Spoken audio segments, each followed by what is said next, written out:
Welcome to Ordinary to Badass, episode number 393. Today's episode is a Badass Debrief. This is a podcast where we share stories and strategies to help women lead louder in rooms that weren't built for them. In this Badass Debrief, we're going to kind of do a recap or go over the stuff that was important from the last episode with Tina Irwin. We take inspiration and we turn it into action, and that's what helps you get results.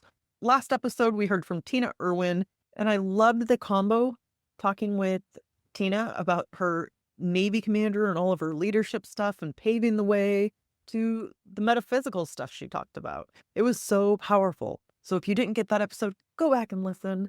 And if you love that episode, or this one for that matter, head on over to iTunes, leave a 5-star rating and review. That way, other badass women, other badass leaders can find the show. All right, let's get to it.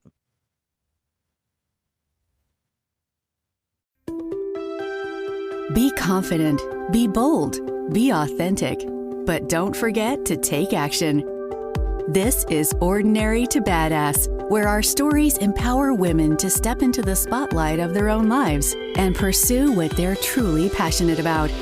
It's time to step into the arena and become more than just extraordinary. It's time to become a badass with your host, Marie Sonneman.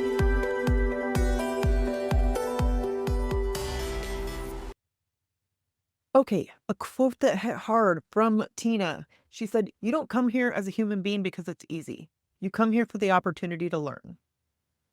Let me say that again. You don't come here as a human being because it's easy. You came here for an opportunity to learn. Man, that right there, that's a gut punch, but wrapped in purpose. It is so good. It hit home because we so often think, why isn't life easier? Why aren't things just coming easier for me? And we forget, what can I learn from this? And it absolutely reminded me that discomfort, it's not a detour. It's part of the damn mission. It's part of being a badass. We have to sit in the discomfort. And you know what? I'll be honest. I feel like I've been doing that a lot lately. I've been going through a lot of personal hardship this year in my life, and it's feels very uncomfortable, and I'm not even great at talking about it if I'm being honest, but here we are. And also professionally, like, I'm doing so much to learn and grow and launching a course here soon, which I'm super excited about and can't wait to tell you more about. And yeah, launching the course and also looking at having a badass resilience retreat next year. So excited. Would you be down to go to a badass resilience retreat? Cool. I'll invite you. I'll keep you in the loop. So haven't got all the details or picked the location or anything. I'm thinking it's going to be April 2026, but I am so excited, but also nervous, right? But I'm like, you know what? If I make a mistake, I'm here to learn. And I think throughout our careers, we can take a little bit of that mindset. We can say, okay, I'm here to learn. I'm here to grow. It might be uncomfortable. It might suck. I might make a mistake. But what did I learn from it? How can I grow? It's so amazing how things can change just with a different mindset. Look at it through a different perspective. Same scenario, different perspective. Super powerful. So when I became a supervisor in law enforcement, I didn't know what I was walking into. I didn't have a playbook. Nobody told me how to handle different scenarios. It's kind of like, here's the keys to the kingdom. Don't screw it up, right? And so you have to figure out. And I was terrified that I wasn't doing it right or I was going to get it wrong. But guess what? There's not a right way. Everybody does things differently. So you kind of have to take your own unique personality and your unique style and follow that. And also go with your intuition, because that's going to be huge. And, I knew what it was like to be the only woman in the room. I knew what it was like to be overlooked or not be taken seriously or have to repeat myself 10 times for somebody to listen or for them to take it as their idea. But what was so powerful with Tina talking was, man, she really was a pioneer. She really was paving the way for you and me to get to where we are right now. And she learned to adapt. She learned to speak a language so they could understand, because she's like, they weren't going to adapt to me. So I had to do things in a way that they would listen. And she absolutely flipped the game. She's a total badass. I just loved hearing her talk, and I loved hearing her story and how she didn't make excuses. She figured out a way to make it happen. She figured out a way to make things work. And you can too. You just have to be determined. You can mess up over and over again. That's okay. You pick up, you stand up, and you go. Be like Tina. And you know what? Being underestimated, that's not a weakness. That's actually leverage. I know at certain times throughout my career, like I have loved it when people underestimated me or they would tell a guy, oh, you got this. You don't have to worry about this. Bullshit, that's like challenge accepted. If they thought that just because they were a guy, they could do something better than me or that I wouldn't be able to hang just because I'm a female, not going to happen.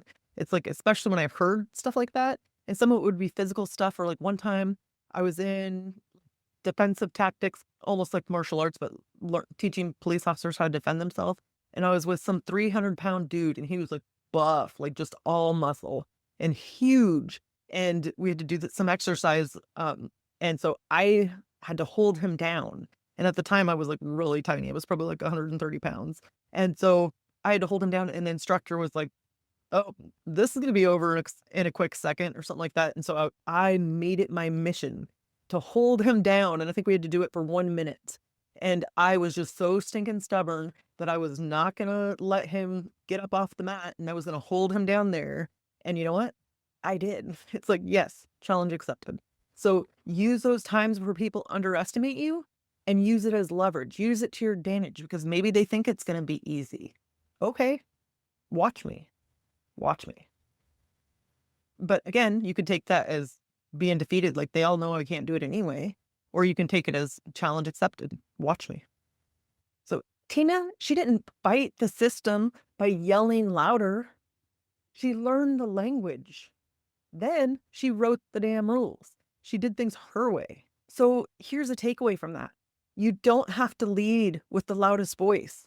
You just have to lead with clarity. And here's something that we often forget. I forget it all the time myself or have throughout my career. You can be strategic and spiritual. You can be tactical and intuitive. Heck, for that matter, you can be masculine and feminine. The cool thing is there's room for it all. That combo, that is your unfair advantage. The fact that you can work with all men and you know how to work with them, you know how to deal with them or how to talk with them, right? You figure it out. But then also, you know how to do things your way. And that's wildly underestimated how powerful it is to be the female in the room and you can do things different than how everybody else is doing it. It's like something that is much needed because there needs to be diversity. And when there's not, it's stale, it's boring. So that's your advantage, is the fact that you're different, the fact that you do things different, that's your superpower. That's what people are craving. And if you're a woman who works in a predominantly male industry, we often think that we have to toughen up or we just have to act like one of the guys to belong. Believe me, I was there. I did it for far too long. I shoved aside like my sweet side and focused on being tough, focused on being one of the guys so that I wouldn't be picked out and be different. I didn't want any exceptions to be made for me, or I didn't want anything to be different for me because I was a female. And so actually, I rarely would speak up because I just thought I had to fit in. And Tina's story, it told us the opposite. Be you. Be bold. Lead boldly. Learn the system so well that you can rewrite it without losing your integrity or your soul. And that's how we build credibility and change culture. Maybe we have to speak in a way that they can understand or in a way that they can listen to us. But then, you know what? We take that and we rewrite the rules. We do things our way. We show a different way of going about it. Because yeah, there's certain things, if you're the minority, they're not going to bend for you necessarily. They're not going to change, like all of the guys around you aren't going to change how they talk for you. So you figure it out. You figure out what you can say so that they can relate, or the way you can say it so that they can relate. And then that's when you dive in. That's when you do the work. That's when you bring them to the dark side. No, but seriously, that's when, they're open to listen to you and what you have to say. You're being direct, you're being decisive, and then you can really start to make some change. So, it's like a little give and take, essentially.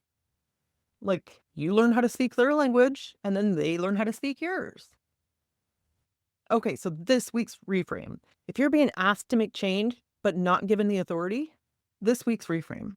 If you're being asked to make a change, but you're not given the authority, if you're being told to lead without ruffling any feathers, here's your reframe. I'm not here to fit in. I'm here to leave a mark. Write it down, tape it to your desk or your mirror, your bathroom mirror, and then read it again or say it to yourself before having a hard conversation. I'm not here to fit in. I'm here to leave my mark. Okay, so now I'm going to challenge you. Last episode, Tina talked about how she listened to the lowest ranking sailors on the base. I want you to do the same in your world.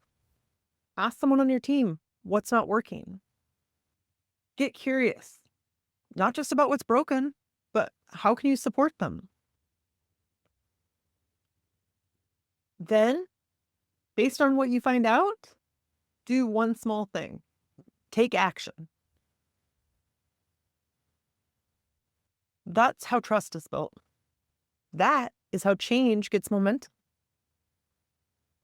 Listen. You just got to listen. And then don't be afraid to take action on what you find out. The feedback you get, you take it and make things better. Okay, your mindset shift. Leadership isn't a performance. It's a daily rebellion against the belief that you don't belong. You do. Leadership isn't a performance. It's not a TED Talk. It's a daily rebellion against the belief that you don't belong. Because guess what? You do. And you get to lead in a way that's true to you. And you know what? You don't need permission to lead. You don't. Give yourself permission. That's it. Allow yourself to be a leader, to make mistakes, and get back up, learn from it, do it again. Improve it. And you can be a leader because you care. I think we have too few leaders that are really in it because they care, because they want to make things better. And I think that's something that women really specialize in. We strive to make things better. We see different points of view. So, you know what? This is future you calling, and they want you to get that next promotion. So start thinking about it. Start looking at how much you care, how much changes you see that need to be made, and how you can help. And of course, you don't have to be in an official leadership position to do this. Start where you are. Okay, if this badass debrief has lit you up, then I want you to go grab the Breaking Barriers Guide, ordinarytobadass.com/barriers. In it, you'll hear from other badass women and their tips and strategies for what they did working in a predominantly male industry. And you know what? Tina, she's on that. Also, Darlene. Darlene was like 2 episodes ago, or maybe 3. Darlene Green. She was a Navy commander also. I interviewed her and got her tips and feedback. So ordinarytobadass.com/barriers. It's packed with real stories and strategies from women like you. It's packed with stories and strategies from women like Tina, who've been the first, the only. They've been underestimated, but guess what? They still rose. Okay, I need your help here. If you know a woman who's been playing small, then hit that share button. We're not just taking a seat at the table, we're building the whole damn room. So help me build it. That's why we're here. Okay. Until next time, keep showing up, keep speaking up, and never ever shrink for a seat at the table. Remember, you were born to shake the system.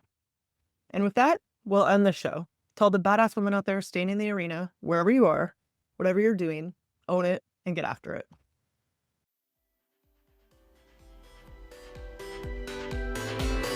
Now that you've listened to this episode of Ordinary to Badass, we want to hear from you.